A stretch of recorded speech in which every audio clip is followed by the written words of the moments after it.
Você encontrou Tiago capítulo 7, amém? Amém?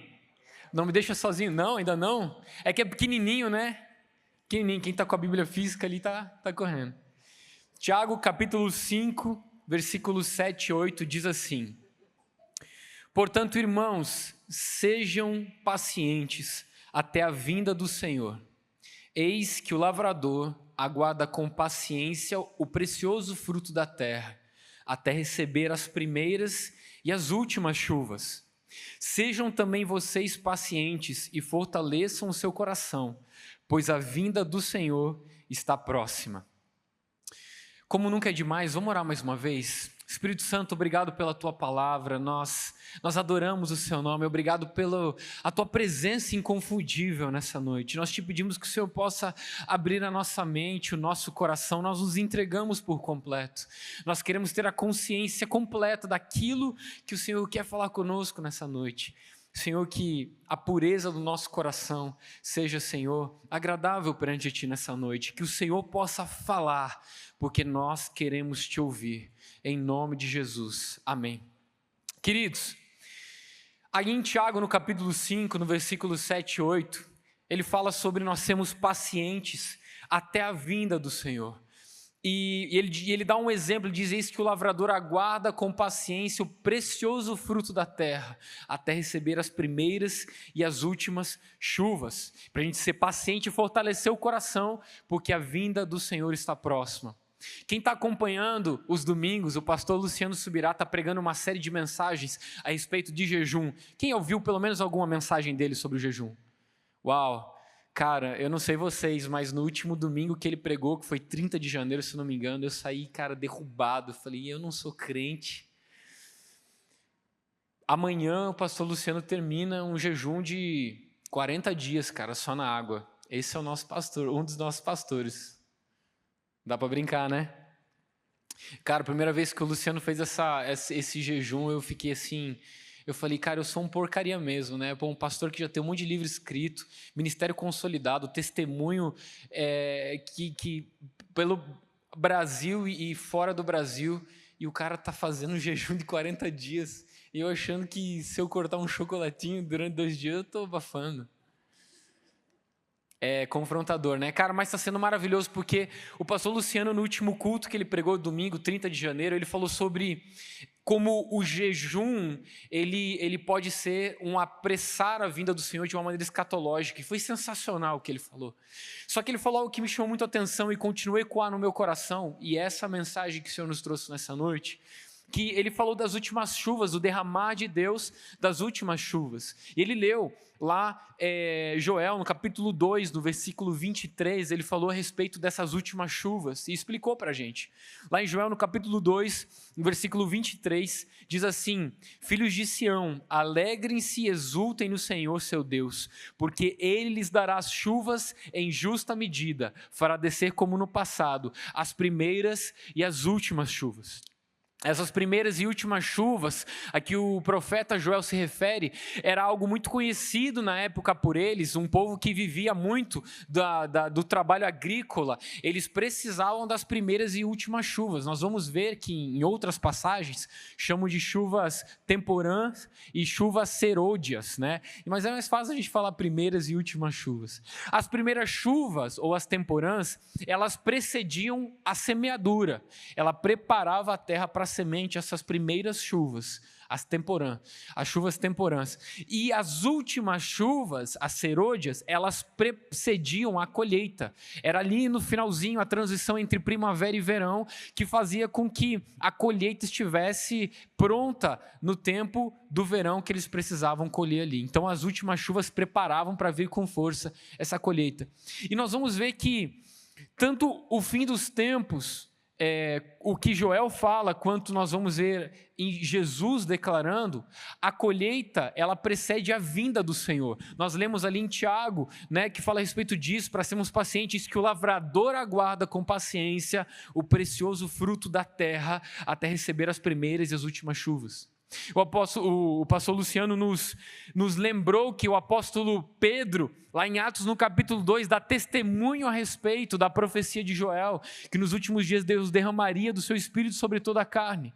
Só que o pastor Luciano nos ensinou que foi o início das primeiras chuvas, o que aconteceu em Atos capítulo 2, mas nós estamos para viver as últimas chuvas, glória a Deus, onde o Senhor derramaria do Espírito dele e teríamos um avivamento como nunca conhecemos antes, glória a Deus. Cara, eu não sei você, mas eu estou com muita expectativa. Eu sempre às vezes conto essa história porque é muito importante para mim, mas minha última conversa com o pastor Francisco foi sobre as últimas chuvas, e eu lembro que ele me disse que nós estávamos vivendo um tempo que o Senhor estava preparando as últimas chuvas para o maior avivamento. Eu creio nisso. A última profecia do pastor Francisco. E, cara, o meu coração, ele tem muita expectativa do que Deus vai fazer nesse tempo. E a gente sabe que desde o começo do ano passado, a gente tem batido na tecla que o Espírito Santo tem nos falado que o ano de 2022 seria o ano da colheita, amém? E outros homens de Deus vieram aqui no púlpito e falaram a respeito disso. Se você ficou ligado, você viu que eles falaram a respeito de que esse ano seria um ano da colheita. Mas o ano não vai terminar, o ano da colheita não termina em 2022, mas é um início de uma grande colheita, glória a Deus. Essa grande colheita que Deus está esperando, tanto de pessoas vindo, né, ao encontro do Senhor. Nós temos visto como tem crescido o nosso grupo e nós estamos ficando muito felizes com isso. Eu sempre digo que o nosso coração, ele se regozija não quando está totalmente cheio esse lugar, mas quando todo final de culto, o Espírito Santo, ele pega o coração de pessoas que se reconciliam, que o aceitam. Você também se alegra quando chega esse momento? Cara, é muito maravilhoso. E a gente fala de colheita dessa maneira também, e outros tipos de colheita, boas, e às vezes colheitas ruins também, depende do que a gente semeia, não é verdade? Mas eu queria trazer uma consciência de que colheita também é um sinônimo de muito trabalho. Às vezes quando a gente pensa em colheita, a gente fala, não, eu já semeei, eu já trabalhei, agora eu só vou esperar. Mas cara, a colheita, segundo, né, quem já trabalhou na roça talvez, sabe que colheita dá um trabalhão. Você precisa trabalhar, você precisa se mover. Colheita não é ociosidade. Colheita, ela não é inércia. E também colheita, ela é um sinônimo de prestação de contas na palavra do Senhor. E eu queria que você me desse de presente a sua atenção, porque aqui na introdução a gente precisa fazer esse panorama, a gente precisa fazer esse background para conseguir entender o que a gente vai receber do Senhor essa noite. Você está comigo ainda, amém? Então continua comigo, não me abandona não, vamos junto, é como se a gente estivesse sentado na sala da sua casa.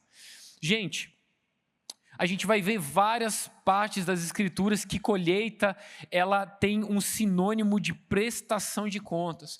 Olha só o que Jesus vai falar em Mateus no capítulo 21, no versículo 34, o contexto, Jesus está contando uma parábola, a parábola dos trabalhadores da vinha que foi arrendado essa vinha. Ele conta uma parábola que o reino dos céus é semelhante a um homem que plantou uma vinha e deixou homens cuidando. E foi viajar, e quando chegou a época da colheita, enviou seus mensageiros para receber o que era justo dele. Olha só, versículo 34 do capítulo 21 de Mateus, diz assim, quando chegou o tempo da colheita, o dono da vinha mandou os seus servos aos lavradores para receber os frutos que cabiam a ele. E Jesus claramente está falando a respeito aqui do povo judeu. Ou seja, quando o povo judeu quando chegou a época da colheita, era uma prestação de contas. Eu quero saber se aquilo que é meu está maduro para mim. Você está comigo, amém? Nós vamos ver também em Mateus no capítulo 13, no versículo 30, Jesus ele conta uma parábola, a parábola do joio. Ele vai dizer que um homem plantou um trigo, mas o inimigo, o dono plantou trigo, o inimigo ceou joio à noite, no meio da semeadura. E quando nasceu o trigo, os servos falaram, Senhor, mas quem plantou esse joio aí? E o dono fala, olha, foi o inimigo que plantou esse joio. Os servos dizem, então deixa que a gente arranque esse joio. E o Senhor, que é dono, fala assim, não arranca não. Porque se vocês arrancarem, vocês podem arrancar o trigo junto. Espera 3 anos até que eu encontre, por acaso... Não, perdão, essa é outra parábola, sai daí essa parábola. Ele diz assim, espera que cresça, porque quando crescer e chegar a época da colheita, então vocês primeiro vão separar e tirar o joio para juntar em feixes e serem queimados, e depois o trigo para guardar nos celeiros. Jesus está falando sobre aquela separação, em que depois ele dá um exemplo do trigo separado do joio, aqueles que se reconciliaram com Deus, e do outro lado o joio, aqueles que estão em rebelião com Deus ainda. Você está comigo? Ou seja, colheita, sinônimo de prestação de contas nas Escrituras. Nós vamos ver em Jeremias, no capítulo 51, no versículo 33, que o contexto, ele está falando sobre o castigo sobre a Babilônia. E olha só Jeremias profetizando o castigo sobre a Babilônia em Jeremias 51, 33. Diz assim, porque assim diz o Senhor dos Exércitos, o Deus de Israel, a filha da Babilônia é como a eira quando aplanada e pisada, ainda um pouco, e chegará para ela o tempo da colheita. Ou seja, ao tempo da colheita precedia um juízo de Deus também, uma prestação de contas. Oséias, no capítulo 6, no versículo 10 e 11, o profeta vai repreender o povo de Israel por um falso arrependimento. Lá em Oséias, no capítulo 6, no versículo 10 e 11, olha o que ele diz: vejo uma coisa horrenda na casa de Israel, ali está a prostituição de Efraim. Israel se contaminou, também você, Judá, será ceifado quando eu remover o cativeiro do meu povo. Ceifa e colheita têm a mesma conotação, significa recolher, colher, né? Ceifa vem da foice que ela faz a ação de ceifar, que é a mesma de colher. A única diferença é que colheita é mais usado para fruto e ceifa na Bíblia é mais usada para cereais, trigo, né? Sementes. Mas é a mesma coisa. Apocalipse, capítulo 14, do versículo 14 ao 16, olha que ele vai falar a respeito da colheita preceder o dia do Senhor. Diz assim, Apocalipse capítulo 14, versículo 14 e 16, olhei, e eis uma nuvem branca, e sentado sobre a nuvem, um semelhante a filho de homem, tendo na cabeça uma coroa de ouro e na mão uma foice afiada. Outro anjo saiu do santuário gritando com voz forte para aquele que estava sentado sobre a nuvem: pegue a sua foice e comece a colher, pois chegou a hora da colheita, visto que os campos da terra já amadureceram. Aquele que estava sentado sobre a nuvem passou a sua foice sobre a terra e fez a colheita. Querido, várias vezes nas Escrituras a colheita precedia um dia de prestação de contas. E eu vou confessar para você que quando eu pensava sobre o início da colheita, não me causou inicialmente um temor tão grande quando Deus começou a ministrar no meu coração a respeito disso. Porque a colheita nos chama para uma responsabilidade. Obviamente nós que estamos em Cristo não temos o que temer, glória a Deus. Nós não temos o que temer porque nós sabemos em quem está a nossa confiança. Mas a responsabilidade de como devemos viver nesses dias que precedem, as últimas chuvas que precedem a colheita do Senhor, o grande e terrível dia do Senhor. Lá em Tiago, no capítulo e no versículo que nós começamos a ler, ele vai trazer uma alusão a respeito desses últimos dias, que seria a colheita, a volta de Cristo como um lavrador que espera as primeiras e últimas chuvas. Mas olha só o que ele diz: portanto, irmãos, versículos 7 a 9, sejam pacientes até a vinda do Senhor. Eis que o lavrador aguarda com paciência o precioso fruto da terra, até receber as primeiras e as últimas chuvas. Sejam vocês também pacientes e fortaleçam o seu coração, pois a vinda do Senhor está próxima. Irmãos, não se queixem uns dos outros, para que vocês não sejam julgados. Eis que o juiz está às portas. Ou seja, esse lavrador que está às portas também é juiz. O lavrador está às portas, o tempo da colheita está chegando, mas ele também é juiz, e o juiz vem julgar as nações. Você ainda está comigo, amém? Glória a Deus. Rafa, por que você leu esse monte de versículo? Para que nós pudéssemos entender que a colheita precede também o juiz de Deus. E Jesus nos deixa claro isso. Lá em Mateus, no capítulo 29, é o último versículo que a gente vai ler nesse panorama que nós estamos fazendo. Porque eu sei que vocês gostam de Bíblia, amém? Tá louco, mais versículo que o Luciano vem mandar aqui no domingo, eu nunca vou ganhar. Mateus capítulo 24, no versículo 3, a Bíblia vai dizer no contexto em que Jesus está no templo, e de repente os apóstolos, seus discípulos dizem, olha Senhor, que lindo esse templo, olha que coisa maravilhosa, o templo que Herodes reconstruiu, e Jesus fala para eles que não ficará pedra sobre pedra. Vocês acham bonito? Mas vai chegar um tempo que vai ser derrubado até a última pedra desse lugar. Jesus estava profetizando o ano 70, quando os romanos destruíram o templo, e no versículo 3 do capítulo 24, os discípulos perguntam a Jesus. Jesus estava sentado no Monte das Oliveiras, ou seja, eles saíram do templo, e os discípulos perguntam para ele, se aproximam em particular e lhe pediram, diga-nos quando estas coisas vão acontecer e que sinal haverá da sua vinda e dos fins dos tempos. Jesus, quando é que vai ser derrubado esse templo? Quando é que vai acontecer essas coisas que você está dizendo? E Jesus, no capítulo 24, depois você pode ler na sua casa, que é sensacional, ele nos dá uma sequência de acontecimentos. Ele fala sobre o princípio das dores, ele fala sobre a grande tribulação, ele fala sobre a vinda do Filho do Homem. E Jesus está dando todo um panorama de como eles poderiam entender quando sucederiam essas coisas, mas ele dá um segredo muito importante no versículo 32 e 33. Olha o que ele diz: aprendam a parábola da figueira. Ou seja, depois de quando ele dá todo esse spoiler de como eles poderiam saber quando seria, ou quando está se aproximando, obviamente, aprendam a parábola da figueira. Quando já os seus ramos se renovam e as folhas brotam, vocês sabem que o verão está próximo. Assim também vocês, quando virem todas essas coisas, saibam que está próximo às portas. Como nós falamos inicialmente, o verão era sinônimo de colheita para eles. A festa dos tabernáculos era a festa da colheita. A festa a festa de Pentecostes era a festa das colheitas, que acontecia 50 dias depois da Páscoa, quando havia a transição da primavera para o verão. Ou seja, Jesus está dizendo, olha, vocês vão saber que está acontecendo, que vai vir a vinda do Filho do Homem, todas essas coisas começarem a suceder, ou seja, as últimas chuvas, quando estiver próxima a colheita. Você está comigo ainda, amém?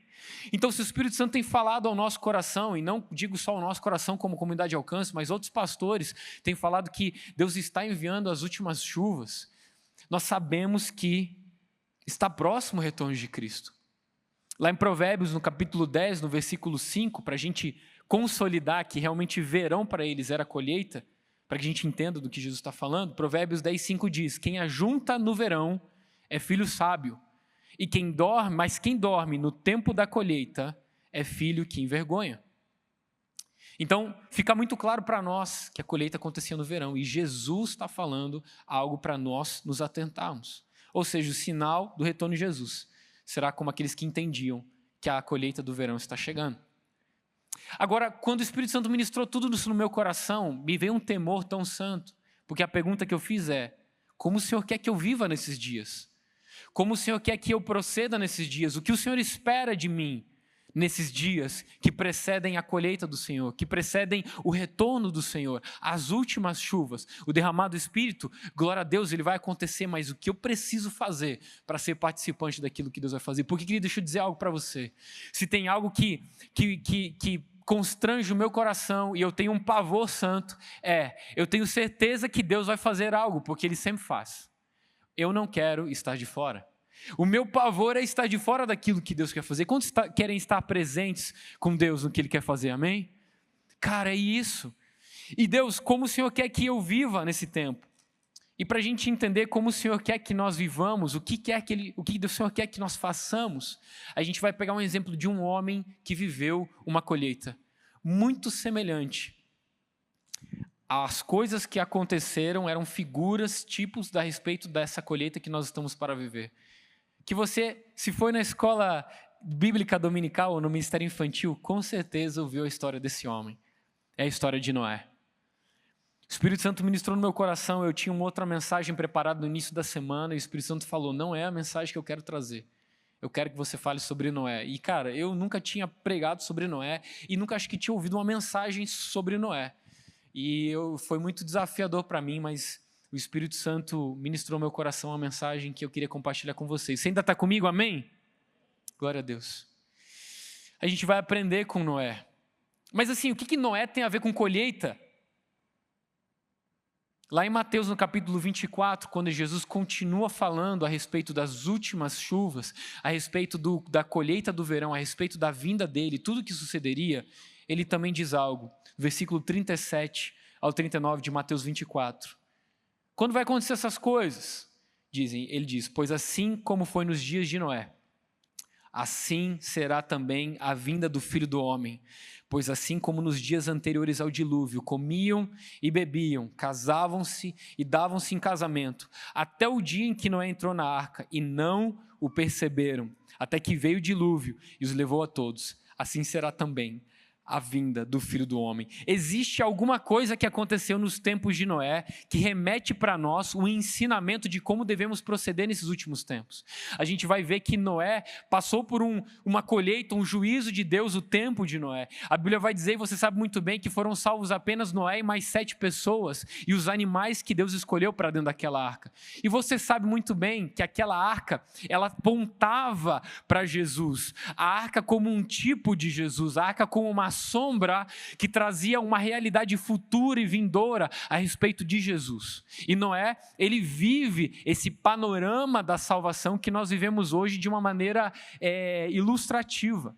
Noé, no meio de uma geração perversa, é decretado um juízo de Deus e de repente ele tem que obedecer e construir uma arca, para que essa arca possa guardá-lo da morte das águas que estavam rodeadas dele. E você sabe muito bem que essa arca não tinha leme, essa arca não tinha timão, não tinha como controlar essa arca. A única coisa que ele poderia é se guardar dentro dela.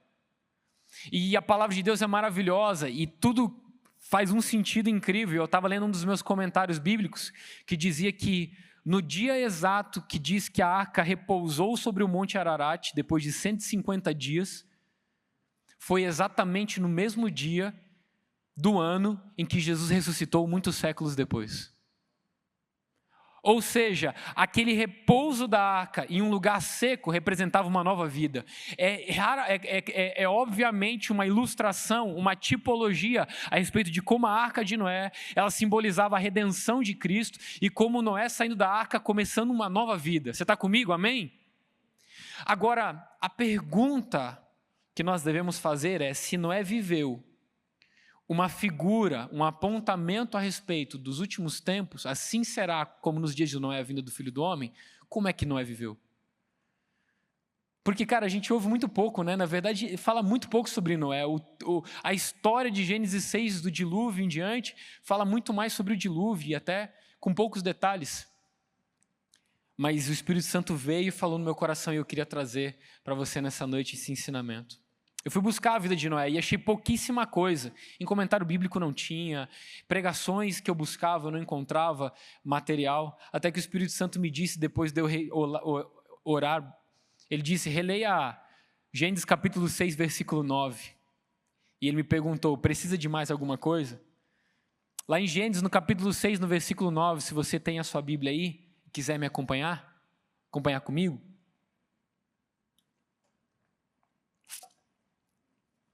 diz assim, Gênesis capítulo 6, versículo 9.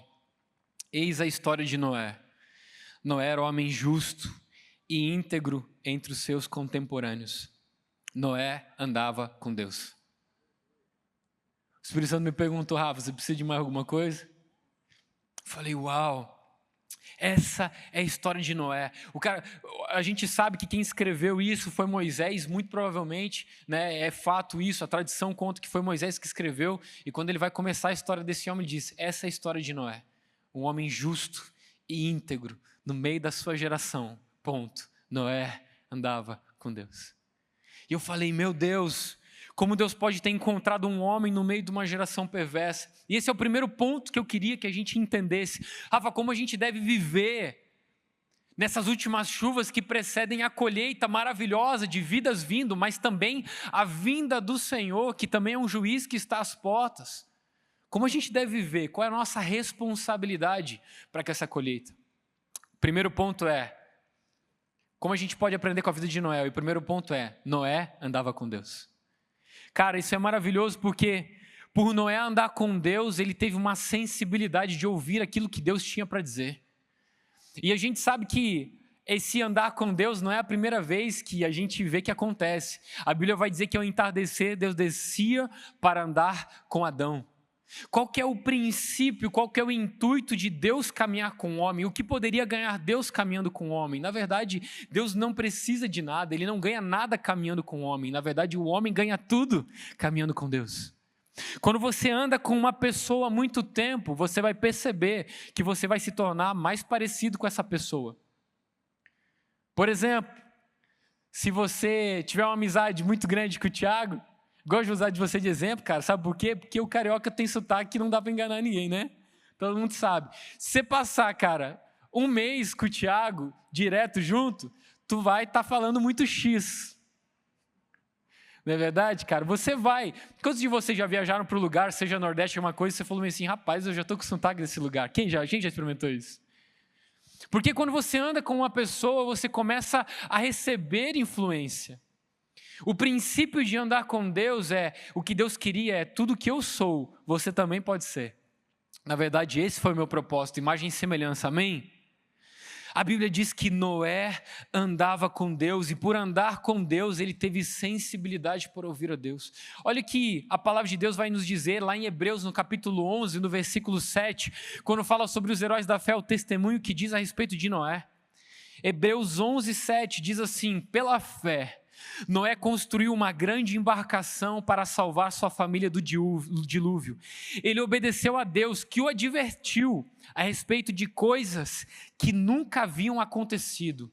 Pela fé, condenou o resto do mundo e recebeu a justiça que vem por meio da fé. Cara, Noé ouviu o que Deus tinha para dizer. Ei, quer ouvir uma parada incrível? A Bíblia não faz nenhuma menção que Deus tenha falado com Noé num espaço de pelo menos 100 anos, que nos cálculos é mais ou menos o tempo que levou Noé construir a arca. Algumas pessoas dizem 120, mas se você fizer o cálculo é muito mais próximo de 100 do que 120. Uma vez Deus fala com Noé, num período de 100 anos. Ei, Noé, vai acontecer algo. A terra vai passar por uma reformulação. Eu preciso que você construa uma arca para sua família e para todos os animais. 100 anos. Você já parou para pensar nisso? Como um homem pode andar com Deus a ponto de confiar inteiramente na palavra dele? Imagina 20 anos se passando, 30 anos se passando, 50 anos se passando. Quantas gerações são 100 anos? Talvez um bisneto, cara, estava andando por um lugar que tinha um maluco que todo mundo sabia que estava construindo uma arca no meio do nada. Imagina você ir para Brasília. Imagina você ir para Brasília, cara, no coração do Brasil, e de repente tem um cara construindo uma arca em Brasília. Gigante, você fala, irmão, você está perdido, cara. O litoral fica lonjão. 100 anos. Quantas gerações? O filho podia, imagina, 20 anos se passam, o filho passa com o pai e fala, pai, o que é isso aí? Fala assim, isso é o Noé, cara, ele é malucão. Está construindo um barco gigante aqui no meio do nada. 100 anos. Quanta diversidade Noé não deve ter passado por ter andado com Deus. Cara, eu não sei você, mas às vezes Deus me fala uma parada, eu falo, Deus, você tem certeza mesmo? Eu acho que, não sei se eu estou... Será que você tem certeza mesmo que é isso aí para fazer mesmo? 100 anos, cara. Noé andava com Deus. E é um ensinamento, cara, andar com Deus é intimidade com Ele. Se o princípio e o propósito da redenção é comunhão, é resgatar de novo, é reconciliar relacionamento, como é que a gente pode negociar andar com Deus de maneira tão fácil? E quando a gente fala andar com Deus, a gente fala de estar uma vida pautada em intimidade com Deus, oração, entrega. Cara, a gente tem no coração esse ano de ter uma cultura de oração. No final do ano passado, as nossas reuniões de vigília, né, Duca, já estavam socadas. E eu falei pro Duca, cara, ano que vem, a gente não vai mais conseguir fazer vigília no anexo. Porque não vai mais ter espaço para a gente lá, vai ter gente do lado de fora, a gente vai ter que fazer no templo principal. E talvez não tenha espaço no templo principal, a gente vai fazer simultâneo nos dois lugares. Eu acredito nisso. Eu acredito numa geração que tem responsabilidade diante da colheita que está vindo e fala: Senhor, eu quero estar enraizado em Ti, eu quero estar profundo em Ti, eu quero estar andando com Você em intimidade ao ponto que eu tenho sensibilidade para ouvir aquilo que o Senhor está prestes a fazer, amém? Não dá, cara, não dá para a gente ignorar aquilo que o Senhor vai fazer. Não adianta, não existe colheita sem oração. Não existe derramar do Espírito sem entrega total. Para que nós possamos ser cheios, nós precisamos estar vazios de nós mesmos. Glória a Deus. Jesus orava continuamente, seus discípulos oravam continuamente. Todas as histórias de avivamento era oração continuamente. Nós precisamos ter uma cultura de andar com Deus nesses dias. Noé andava com Deus. Então ele aprendeu com o avô dele, Enoque, andava com Deus. Cara, não existe nada mais precioso. Os céus estão sendo preparados para as pessoas que têm se preparado para Ele. Que nós possamos chegar naquele lugar e não sermos estranhos, mas sermos íntimos, amém? Nós acreditamos nisso. Mas ele não somente andou com Deus como um quartinho do secreto, porque por muito tempo a gente falou, né, do quartinho. E a gente falou: eu sei que a gente canta, eu só quero a sua presença, hoje eu não vou te pedir nada, e na ponte a gente fala: eu não quero mais sair daqui, eu sei disso, mas o Senhor sempre vai nos empurrar para sair de lá. Né? A gente sabe muito bem que o apóstolo Pedro, quando está com Jesus lá no Monte da Transfiguração, junto com mais 2 discípulos, e aparece, Jesus se transfigura em seu corpo glorificado, e aparece Elias e Moisés conversando com Jesus. E aí Pedro fala meio assim: Senhor, deixa a gente fazer, que bom que a gente está aqui, vamos fazer umas tendas para que a gente fique aqui bastante tempo, porque esse lugar está bom demais. E os céus falam: ei, escuta o que ele tem para dizer. E o que ele tem para dizer é: vamos descer. Vamos descer e continuar isso aqui. A gente não pode viver no quartinho se a gente não sair para manifestar.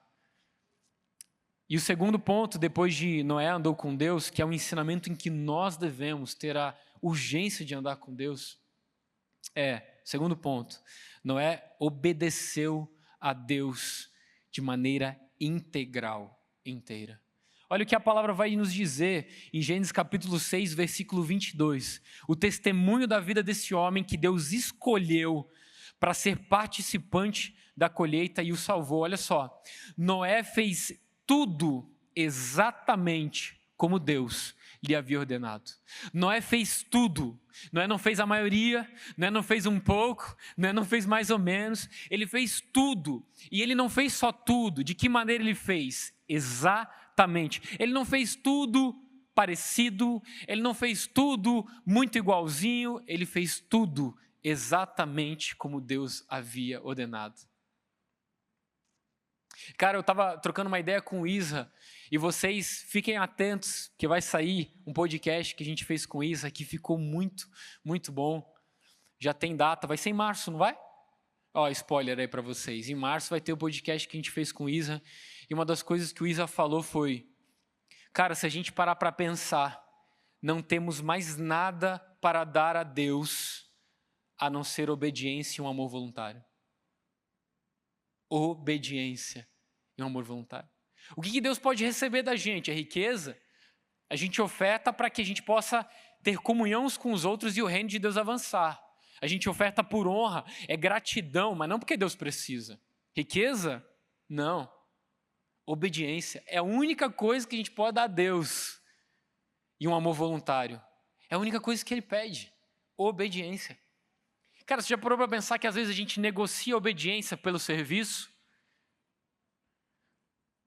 Quer ver um exemplo? O cara desonra os pais, mas ele toca no louvor, por exemplo.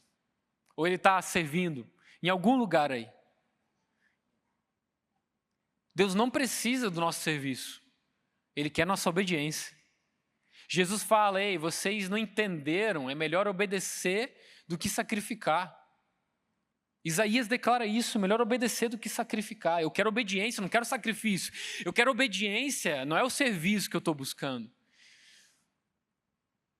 Cara, há 2 semanas atrás, o Espírito Santo pegou meu coração, porque um cara chegou para mim e falou bem assim: Rafa, eu até sirvo, mas eu não sirvo junto com essa pessoa.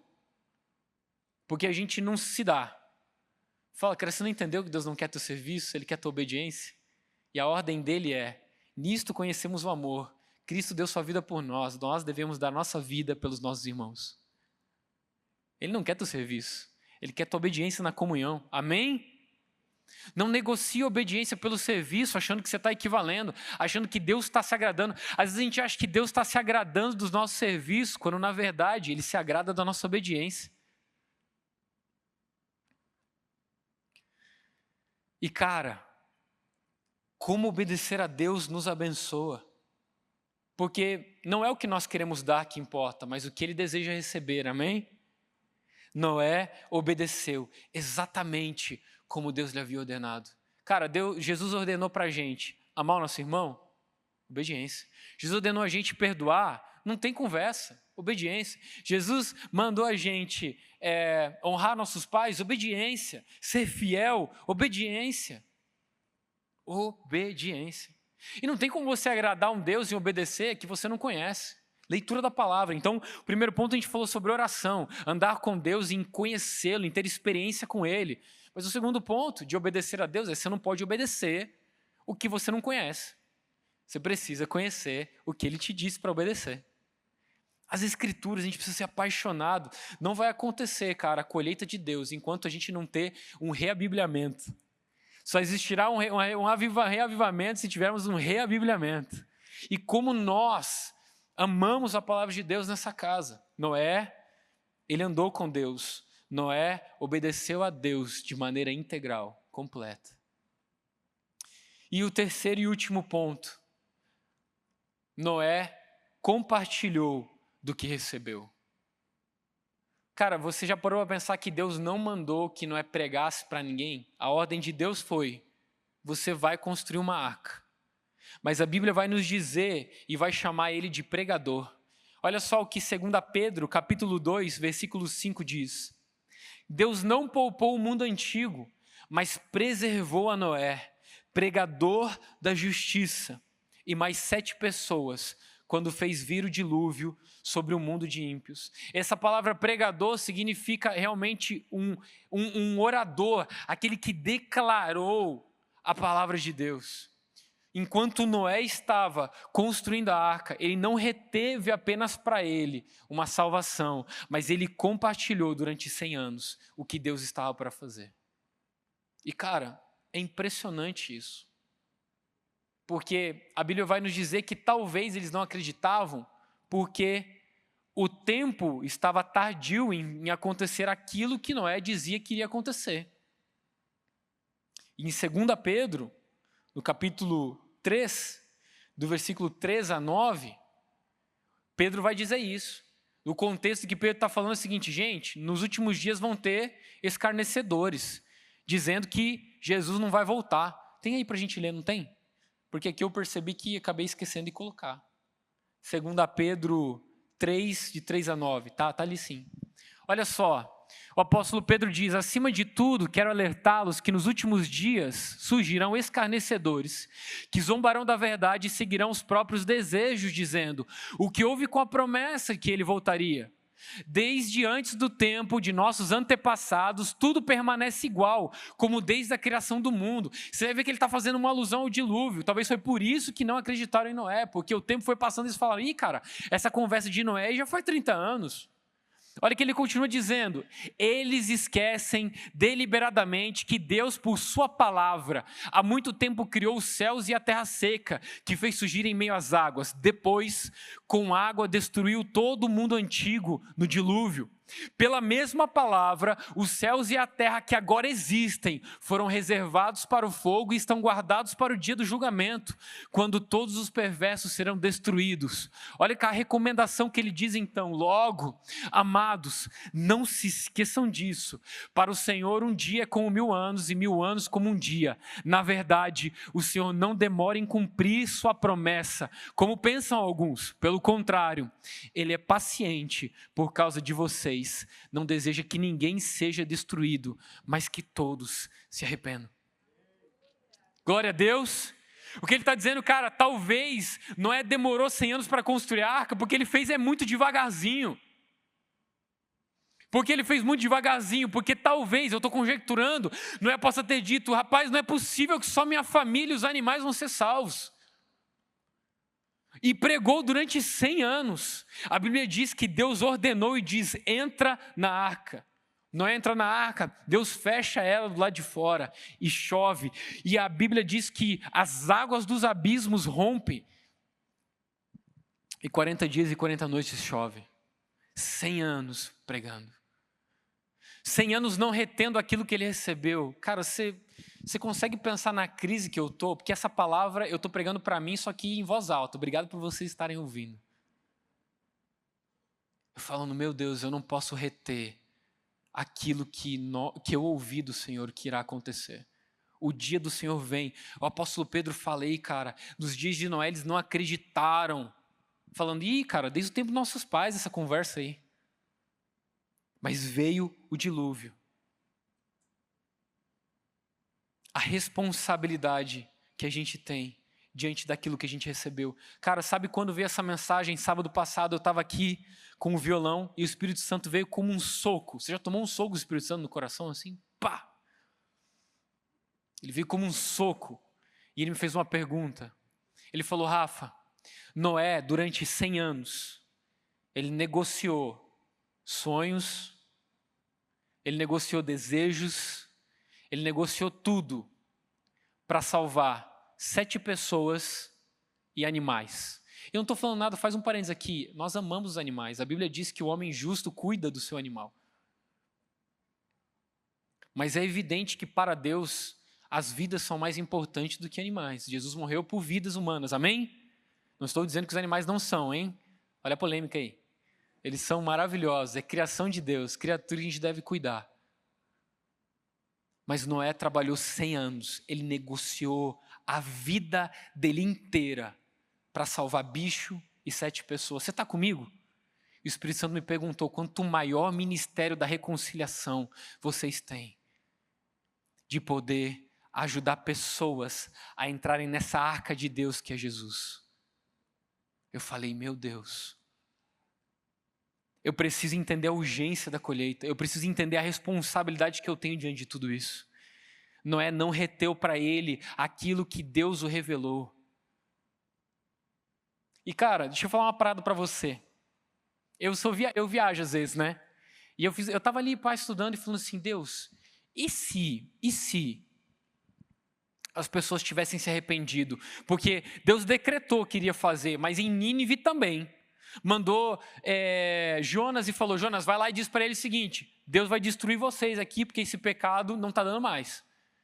Esses pecados de vocês. E a Bíblia diz que o povo se arrependeu e Deus não os destruiu. E se tivesse acontecido no tempo de Noé? E se? Quantas pessoas caberiam na arca? E aí, meu irmão, eu fritei, né? Porque assim, eu não tinha ideia. Aí eu fui no Google. E aí eu fiquei apavorado porque nem no Google tinha. Eu falei: rapaz, não é possível que ninguém falou. Vou calcular essa parada aqui.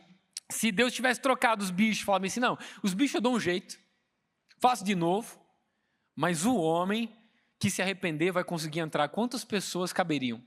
E eu perguntei para 3 dos meus amigos, que eu considero pessoas super inteligentes. Mandei mensagem para o Douglas, mandei mensagem para a Miriane, mandei mensagem para o Lucas.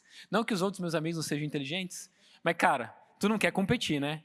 Pô, primeiro lugar federal em física, federal em estatística, a Riane federal em matemática e está fazendo pós-graduação. Daí, não é, a gente também...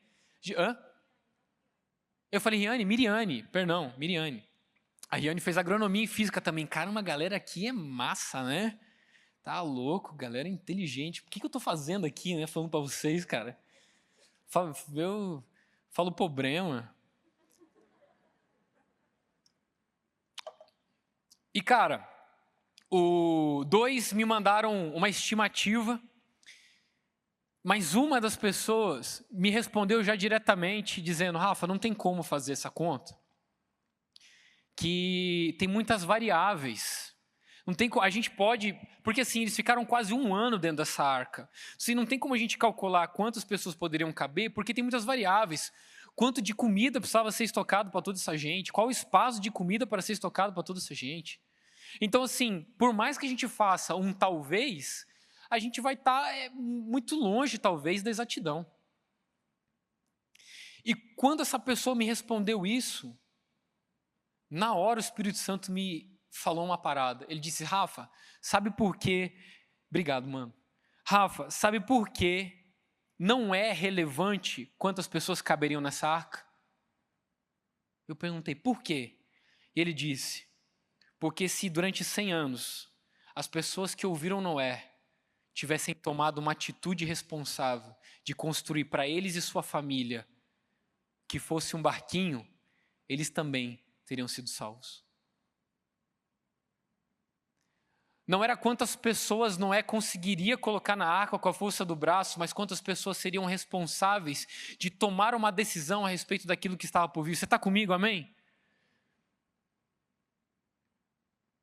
Na arca de Noé não caberia, já tinha os bichos, Deus já tinha dado um propósito para ele, mas se outra pessoa tivesse falado: Noé, rapaz, o que eu vou perder se eu ouvir esse cara aí? Deixa eu construir uma também. E não só a minha família, mais gente também. Cara, não reter aquilo que recebemos. Mas não teve ninguém. Não teve ninguém que tomou uma decisão na época de Noé de falar bem assim: cara, eu vou ser responsável com aquilo que eu estou ouvindo sobre a verdade do que virá.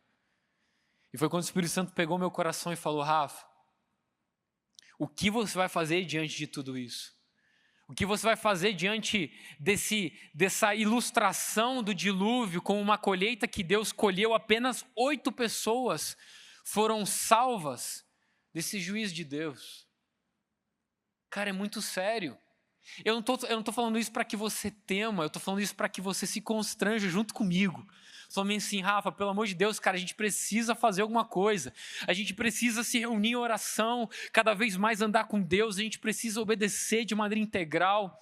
A gente precisa compartilhar aquilo que a gente recebeu do Senhor. Você está comigo, amém? A conclusão de tudo isso é que Deus, ele não tem plano B. Sabe por que Noé não desistiu de fazer o que estava fazendo? Porque Noé não tinha plano B. E às vezes o que nos impede de viver o todo de Deus para a colheita que estamos para receber dessas últimas chuvas é jogar fora todos os nossos planos B. Todos os planos B. Porque Jesus não teve. Cara, você já parou para pensar que Jesus apostou tudo que ele tinha, tudo o que ele tinha, em 12 homens, e um deles ainda deu ruim? Você já pensou se Jesus ascende aos céus e aqueles 11 falam meio assim: cara, foi muito legal esses 3 anos, foi massa mesmo, mas assim, acho que não, né? Jesus não teve plano B, foi all in, cara. Ele falou: tá tudo aqui. Quando Jesus chamou a gente, ele não pensou em plano B. Tá aqui. O que nós vamos fazer com isso que recebemos? O que nós vamos fazer com essas sementes que Deus está entregando nas nossas mãos? Sermos como Noé? Eu só quero terminar com uma pergunta. E se quiser subir o Ministério de Louvor? Lembra que eu falei que eu faço umas perguntas pira, assim? Que a maioria das pessoas não fazem? Você por acaso já parou para pensar, meditar? E cara, né, a minha esposa está aqui para dizer que eu não sou depressivo, para vocês entenderem. É porque às vezes vai parecer que eu sou depressivo. Mas você já sentou um tempo e falou bem assim, rapaz, o que eu quero escrito na minha lápide? Quem já parou para pensar nisso? Tá aqui um tanto de gente, não tô sozinho. Beleza, gente, obrigado, né? Uma fotinho pá, assim, né? O que eu quero escrito na minha lápide? E não só quero escrito, mas o que será verdade? Porque eu posso pedir para escrever qualquer coisa. E não ser verdade. O que eu gostaria que tivesse escrito, que eu não pedisse, mas que as pessoas falassem, cara, nada mais poderia definir do que isso. Cara, meu sonho era ter escrito na minha lápide o que Moisés escreveu sobre Noé. Essa é a história do Rafael. Um homem justo e íntegro no meio da sua geração. Rafael andava com Deus. O que você quer escrito na sua lápide? Tiago, um homem justo e íntegro no meio da sua geração. Tiago andava com Deus. Felipe, um homem íntegro, justo no meio da sua geração. Felipe andava com Deus. Cara, nada mais vai satisfazer você. Sabe, cara, meu pai, eu vi ele pregar uma vez só na minha vida. E eu nunca esqueço que ele falou uma parada na mensagem dele. Ele disse assim, cara, todo mundo fala que quando chegar no reino dos céus vai querer conhecer Paulo, Pedro, Timóteo, sentar com Noé, com Enoque e falar, rapaz, eu quero tanto trocar uma ideia com você.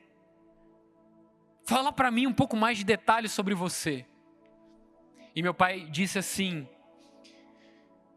eu acho que a gente vai ter uma surpresa quando a gente quiser fazer isso. Porque Paulo vai olhar pra gente e falar bem assim, irmão, o que era relevante sobre mim já está lá. Eu quero saber o que você fez.